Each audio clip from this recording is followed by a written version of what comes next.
All right, so welcome back. My name is David Hart. I am the incoming co-president of Malden Rotary Club for the Rotary year of 2020-2021. And David, who are you today co-president with? I am co-president with Mark Lawhorn. Perfect. That's And fantastic. today, as my guest, we are lucky enough to have Debbie Amaral, who is the CEO, Chief Executive Officer of the Malden YMCA, and from what I understand, soon to be called Mystic Valley YMCA. So there may be a name change on the horizon. Um, and as Debbie will tell you, the name change is actually very appropriate because of the service areas that the Malden Y does affect.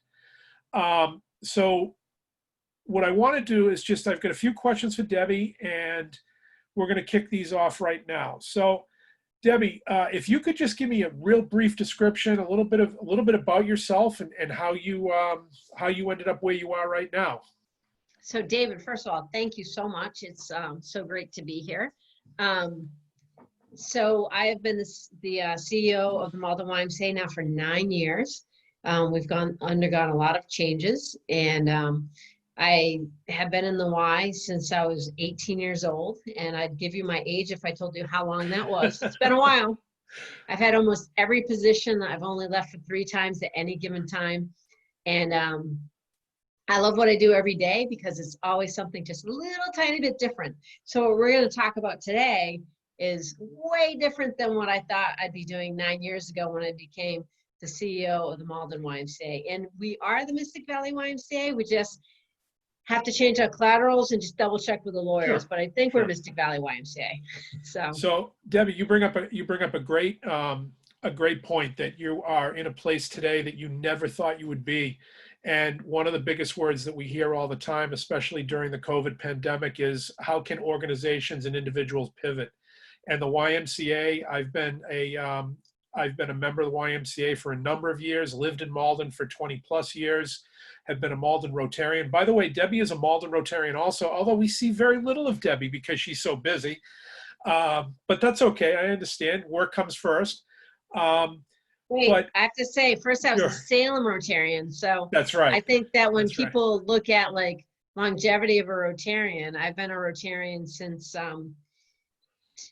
for a very, very long time. So I've been here for 9 years. I was at Yep. over 20 years I've been a Rotarian. Fantastic. So Debbie knows all about Rotary and what it's all about and so forth. But talking about pivot, I've seen the Malden YMCA, soon to be Mystic Valley YMCA, pivot on many, many occasions over the years. So Debbie, I'm going to start off with it, just kind of a little bit basic question is describe the Malden YMCA and their services and programs prior to the COVID-19 pandemic. Yeah, so we look so different. So prior to March 16th, 2020, which is when I shut everything down, we did a lot of different things. One of our biggest programs was childcare, both school age and preschool. We had a very large membership base. We're very close to 10,000 members. We did have 3 food pantries. We had opened our last pantry on February 3rd at 291 Mystic Ave. We just had the grand opening on the 14th of February. We had one at the Y, and we had one at Elliott that we supported. Mhm. We also had one at the high school in Medford and one at an elementary school. We just like put in a whisper room, which is like a way for our teens to do recording. But it's a 1-person room with like foam soundboards. And we also, swimming lessons, over 700 kids in swimming lessons. We had to stop midstream because of how many kids would be in the pool. We have a swim team that's a national swim team. Our youth and government program is basically second to none. Please ask me about that when we get to the end of this. Ask me I'd about love to, youth and government. please. I'm gonna write myself a note so I remember. Um, Absolutely. so childcare, our school age program had over 200 kids. Our preschool program had over 70 kids. We, it was we had 3 community centers, actually 4. We had the Medford Youth Center, we had Newland Street in Linden and housing developments here in Malden, and then the Willis Ave Community Center in Medford. Fantastic. We were doing dinners at different places. And that kind of was our why. We were about a $7 million why. We had grown significantly. We just brought on the former Medford Mayor, Stephanie Burke, as our Chief Strategy Officer. We brought her on May 2nd. We had our name changed. We were waiting for the lawyer just to get back to us as to what the name change being legal. And that's where we were on around March 2nd to March. I was at a conference in First Florida, and then I was in Newport at a conference, and then I came back, and then March 16th happened. Right, right. So March 16th was a huge day for all of us. So the next question that I have for you, oh, and by the way, I just wanted to say, you can tell, so just so everybody realizes, you can tell why the Y is changing their name from Malden YMCA to Mystic Valley YMCA.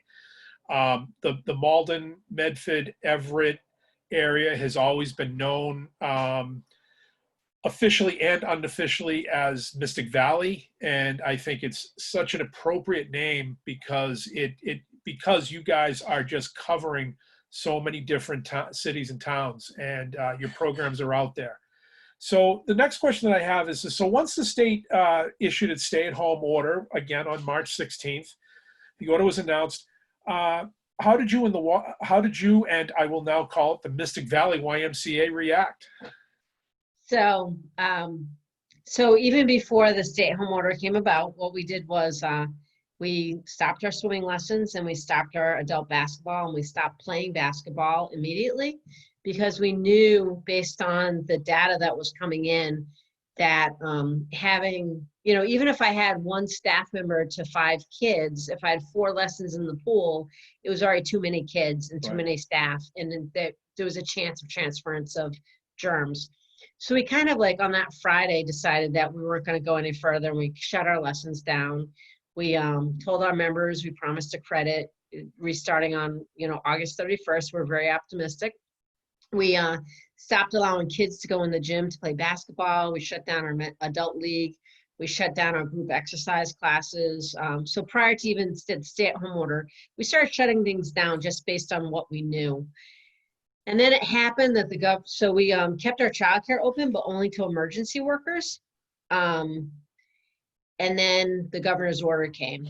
And based on the governor's order, we did things drastically changed. Our childcare closed. We did not become an emergency childcare site for various reasons. We stopped. We're one of the few Ys that we actually stopped our membership draft, and we've promised not to draft till after so say we reopen in July, we will not draft again till August, but we stopped our membership draft. We put credits on everyone's accounts for our programs. We basically, everything shut down with the exception of our, what we call markets. They're pantries, but we call them markets, because we believe that people should come in and shop and be in a market. But then even that changed. But we really just, everything shut down. And the only thing we run now are meal distribution sites since March 23rd, in pantries. That's all we run. We don't run anything else. So you're sitting right now. I can see the sign. Great, great PR for the Mystic Community Market, and I know that this was something. This is I'll call it your baby, because this is something that I know you have been talking about for a long time. Have worked hard to get it to where it is. So give everybody just a little bit of insight. You mentioned that you would open this in the early part of February, I believe. So wait till you hear this, David. And so now I'm going to give you the shameless promotion, and I want you to promote, but I also want you to tell everybody how this all changed, because this all changed dramatically. But I think that's the most important part. I don't know if you guys saw that I was on Channel 5 as they did the we did drive. I did see it. Yeah. So no, everything changed. Like, you didn't know on February 3rd that we were going to have a pandemic. You didn't know on February 14th during the grand open that we're going to have a pandemic. But I'm going to try, and I apologize to those at home. 1, if my dog barks, but 2, if I don't do this well. But I'm about to share a screen with you. Oops, you've disabled it, so I can't. Okay, I apologize. But it doesn't matter because I can Give us still your go numbers through it. anyway, and we'll add that screen Okay. later. So I'll send you some, I have some just basic slides. So on, and we'll just go to February, okay? Yeah, So in February is when we started our Mystic Community Market, right? And at that time, we were serving 1,404 households each month. And when you added all those individuals up, and actually I didn't add it for this one, but it was about 5,000 individuals. And then you go to, so February was normal. And then March, you start the pandemic, right? But we still had 3,624 families. Some of those at most at markets, but some were getting bags that we delivered to them. And so we end up with 12,965 individuals. So we just basically doubled. But no, Yep. it gets unbelievable. So then you go to April, right? So now we're at 12,000 individuals we're helping. And now these are just individual households that come at the start of the month, right? Sure. They're not unduplicated, like month to month, it could be the same person. But I'm just giving you the start of the month. Here's how many people we served, unduplicated for that month. So we were at 12,965 Yep. in March rather. So now the pandemic happens, people start losing their jobs. We go from 3,624 families to 7,234 families. Wow. We go from 12,965 individuals. Ready for this? Are you sitting down? You I'm are sitting. down. I'm Is absolutely everyone sitting. at home sitting down? 27,764 individuals. Amazing. We go from 10,424 bags to 17,292 bags per month. We go from, so when we started, so the Mystic Community Market, in all fairness, is a collaboration with the Greater Boston Food Bank. Yep. We go from a commitment to doing 500,000 pounds in a year. So I'm like, oh my God, that's like a lot, 50,000, that's a lot of food, like 500 or 60. Yeah. Yeah, that's a lot of food. We now do in 1 week about close to 50,000 pounds of food. 50,000 pounds per week. Close, per week. That's So amazing. So we're doing about 200,000 pounds of food a month. So we have already made our commitment to the Greater Boston Food Bank, I think as of this month. So Right. May's numbers looked about the same. Yep. With the doubling of SNAP benefits, numbers have gone down, like stabilized a little bit. But we also were only delivering bags to like 60 seniors Sure. in, housing development residents in Yep. Medford. Now, as of April, so first of all, can I say thank you to Adelaide Reed Baird, because they helped us get extra refrigerator space and freezer space over in Malden. Oh, fantastic. And good. while some people say, what that meant to us. It's a game changer. Yeah. It was, because we were serving, so our model is that people come in and shop. Correct. So just Yes. pre and post COVID, right? Our model is that people come in and shop. We're 60% healthy. And then what happened was we knew we couldn't have people come in anymore. Right. Every person who comes in, we take temperature, we're cleaning hands, blah, blah, blah. So we went to a drive-through model, and in Malden, we went through a walk-up model. Okay. So our high day in Medford was over 500 households in one day in their cars. Yep. Our average is over 300 in a day. Mondays are our low, and it's still 200. Okay. In Malden, we were seeing like 40 families come through and shop. Presently, per day, we're seeing an average. It was like 150 like 2 weeks ago, and now it's an average of 180 a day. Wow. A day. Wow. Both, and then in Everett, they had to cut back to 2 days a week, but they're still seeing an average of about 150 a day. Sure.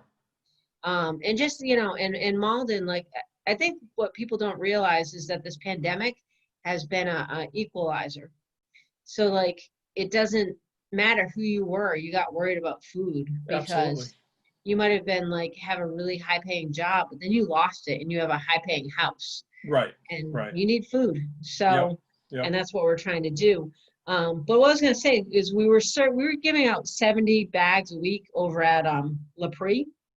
which is which a is a senior, housing development. It's is it a just a housing development in Oh, okay. Medford. Yep. So now, and these are in the numbers, but now we still do La Prairie, and then we start to do Walkland Court, which is definitely a housing development. We were Yep. doing 44. Now we're doing 62 there, plus another 17 for federal housing developments Sure. in Medford. Plus they have probably another 30 bags that they pick up every week. Okay. Green Street is a low-income senior development in Malden. We Yep. were doing 18. We're doing about 26 per week now, so that's a significantly increased.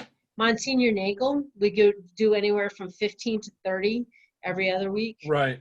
Which And another then senior housing. Yep. And we're also doing COVID boxes for Cambridge Health Alliance. Okay. And we've done over 117 families, and we do it for 2 weeks and then give them options for what to do next. But they're food insecure people who have had COVID.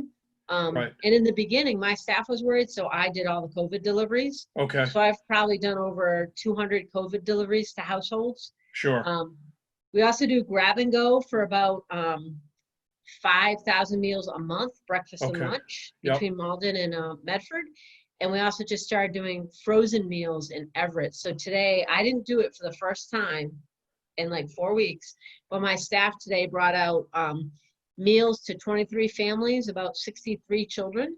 Okay. And we delivered frozen meals for 5 days for the week, because we do all hot meals. Okay. Right. So right. we are all food all day, and we have blown it up. Like you and I had talked, about pounds of food, and like who the heck ever thought we'd be doing that many pounds in a month? Like I know that the numbers are staggering, Debbie, compared to what we talked about, maybe a little over 6 months ago. And I know I probably said this to you, and not that we want anybody out of work or anything along those lines, but it would be just a beautiful thing to not need food pantries, not need the Mystic Community Market anywhere in anywhere for anybody. And it's a shame. This is a hot spot for me, and only because I've been involved with other organizations that have also done very similar things. Yeah. And we partner with Bread of Life all the time. We're partnering with Grace Episcopal in Everett. We're partnering with anyone we can. And David, just to give you an idea, like this week, right? I'm just going to give you an idea this week. Today, we picked up 10,000 pounds of food. Right. Tomorrow, we're getting 826 produce boxes under a federal COVID food relief program from Costa Fruit. So we're picking that up. Wednesday, we're going to CVS, because United Way had this huge partnership. So we'll be picking up 13 pallets of stuff from CVS we don't even know. Sure. We're gonna look through it, call our partners who we think it will help them, and ask them to come over and just get what they want. Then and they don't even know that yet, but I don't know what we're getting. Right. Then on Wednesday, we're gonna go to Framingham, and we're actually gonna pick up 2 pallets worth of toilet paper from Continental. It's actually at a United Way site, but 2 cases. Yep. So everybody's going to get everyone's getting toilet paper next week. Right. Then on Thursday, we're getting 526 produce boxes from Costa Fruit. And these are unbelievable. 20 pounds of fresh fruits and vegetables. Sure. And then on Friday, we'll hopefully, if I can get an appointment tonight, we'll have another delivery from Greater Boston Food Bank. Oh, and Wednesday, Cardi's is going to help us pick up food. During the week, FoodLink will drop off about 5,000 pounds of food. I went to Target today to pick up food. I went to Aldi's today to pick up food. And then on top of it, Greater Boston Food Bank will make a delivery of 13,000 pounds on Thursday. So it's like almost all food all the time, but it's everything we can do to keep up with the demand for food. Yeah, exactly. So Debbie, brings me kind of my next question. So we're now actually just started our second week in June. Phase 2 is supposed to have started today. It did. It did. And I also know that when you had to kind of shut everything down at the Y, obviously, unfortunately, staff had to be laid off. What is kind of your plan going forward now to try and tell us where you fall in the phases, Yeah. aside from the food and just the regular services that are Yeah. provided by the So, Y. David, so I'm kind of like, so just to let you know, we did get a PPP loan. We were Excellent. one of the first ones funded. East Boston Savings Bank was our partner on it. Yeah, We were funded very early on, so we were kind of concerned about the 8-week cycle, but now it's right. extended to 24, so we're like Yeah. breathing a sigh of relief. But all of our workers, so just to let you know, let me, one second. That's all right.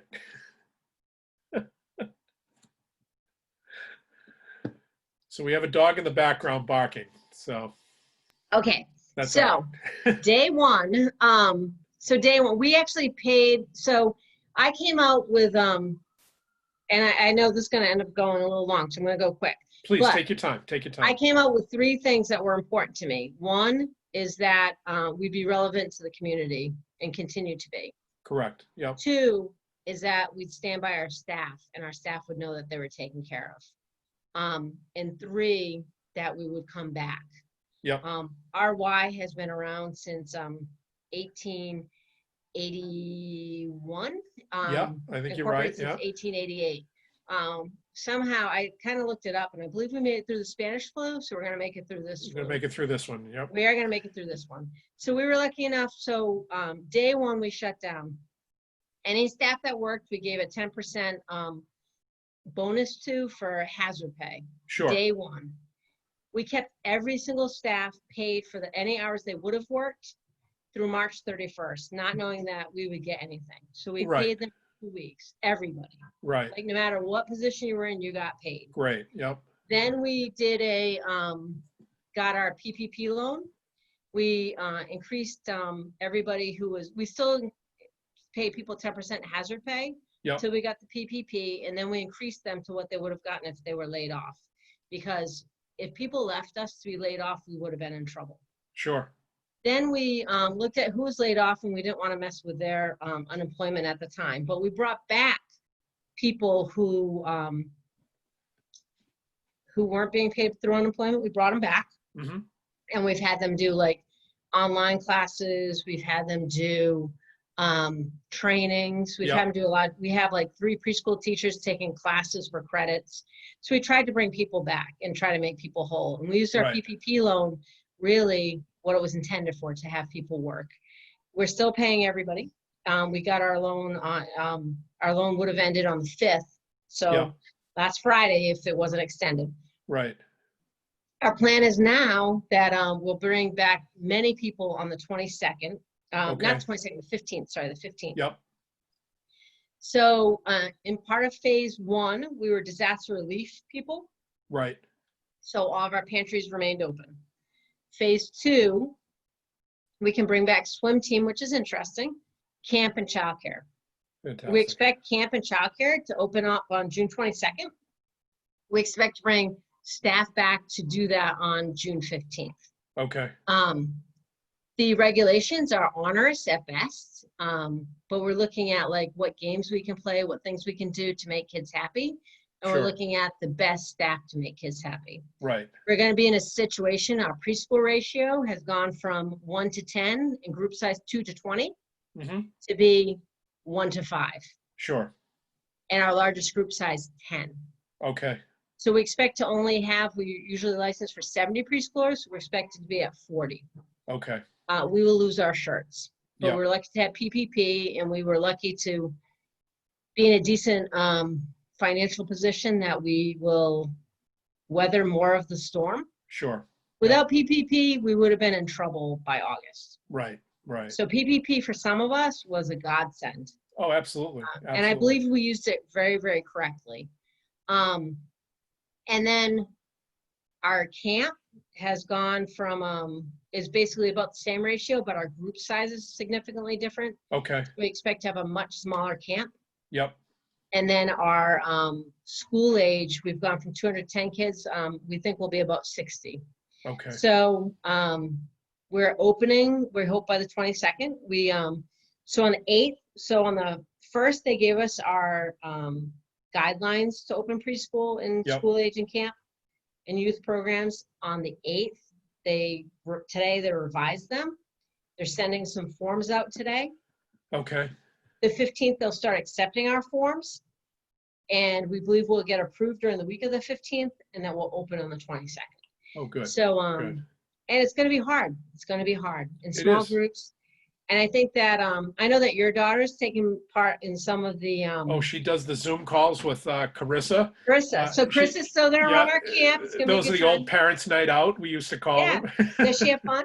Oh, she loves them. And she asks me, she literally asks me every week, when is my next Zoom call? Okay. So I'll get on Carissa. Anytime Tell she wants Carissa to get call it us. going, will you? Yeah, anytime she wants to call us. But do you know that staff did it on their own, and they did it on their own, and then I'm like, guys, like, we'll pay you to do this. This is important. And they did the paint, and they did a dance party, and Now, I hope, and I'm not sure if you know this my or not, staff's Debbie. exceptional. Yeah, I mean, they're fantastic, and I hope you know this. If you don't, then I'm glad you know it now. But the recent Zoom call with Carissa and her other staff people were to do friendship bracelets and so forth. Oh. And my wife went down, as was asked, to go and pick up the beads and the materials to do it. Well, the line for your food bags was out the door, and Carissa was working on that. And she said, "I'm sorry, I don't have them ready." But do you know that same day she dropped them off in our mailbox and went around to all the kids that had signed up and dropped them off. So, I mean, Chris is exceptional. she just takes David, it so many steps further. I have to tell you that's the one thing is that presently, like, my member service director is out taking information for people. We're doing COVID boxes for the hospital. My health and wellness person is making the phone calls to make sure that what they have. And he's having like 15-minute conversations with them. And he calls me the brave CEO because I was doing COVID boxes the whole time. Right. Our school age staff is sorting food. They're going out doing deliveries. They're manning food sites. Right. Gio, who a lot of people know, Gio has been with us since he was 5 years old. That young man is over at Linden giving out food. In the past, we've gotten 3 or 4 kids going to Linden. It was very sad. He has 20 kids picking up meals at Linden. Yeah. And I think it's about connections. And like Carissa, she's doing a fantastic job at summer food. She's going to be running camp. But she started all those kids' nights on her own. And I just can't speak highly enough about the staff. Like, she's amazing. And not just her. I mean, she stepped up, and she's just amazing. I know the kids love her. My daughter loves her, and is just the very first thing that she found out when the Y was closed. Her very first thing was, "There's no more parents' night out." And I said, "No, but you know what? I bet you they're going to think of something." And lo and behold, they did. I think they've done at least 2 or 3 of them, and she just thoroughly enjoys it. Well, so now we have an account that doesn't cut you off because it was cutting people off. So we upgrade our account. But exactly. Hopefully we'll get another one before camp. But camp, we're going to be open. It will probably be a smaller camp. Right. We're not going to be able to go as many places. We are planning to have our pool open for it. Good. We think it's going to be our therapy pool. Even if we can open to members during phase 3, I think we might keep the therapy pool for our campers. Sure. To give them something to do, right? Yeah. I mean, the swimming is, the kids love it. I mean, my daughter's been there now. Well, she's 8, and she's been there taking swimming lessons for the last probably 5 years. Yeah. She's 8. She's 8 years old, believe it or not. God. Yes, it's amazing. So Debbie, listen, I know you got to go because you're always busy. You probably have some deliveries to make somewhere or whatever. I have to take my walk. I've been trying to get a 30-minute walk in a day just to keep myself healthy. I can't imagine that you're not just every day. At the market. You're not getting your 10,000 steps anyway. Listen, my staff is so great. So I was at the market in the beginning, but now Caitlin is at the market, who runs my school program, all my youth and school age programs. Sure. And I was out doing deliveries even last week, but I've cut back and I'm getting my staff to do the deliveries. So I'm really trying to focus on what it means to reopen and how do we, because we probably won't take a membership fee until probably August. Sure. Right. So I have to say, like, we've been very fortunate. We've done well as far as fundraising for COVID relief, but it's directly going towards making sure our market can stay open and to make sure that people can get what they need. So, and I'm fortunate. I'm blessed, David. Yeah, and I think that I think that your members, Debbie, you have 10,000 of them, and I think that they're incredibly dedicated people. because of the services that you guys provide. So when you do start taking those membership fees, and you're going to get mad at me about this, but feel free to reach out to them and ask them for something a little bit more. You know, when And people well, start we getting have, their yeah, and we back on have their them. feet and so Yep. forth, because I really do think that you're going to see the community of Malden come around and really support, because you guys have supported, and that's what it's all about. You've supported the Malden community, the Everett community, the Medford community. But listen, I want to let you go. Debbie, thank you very, very much. And for everybody who will view this, if you want to know what the definition of an organizational pivot is, look to the Mystic Valley YMCA. Debbie, thank you very, very much. No problem.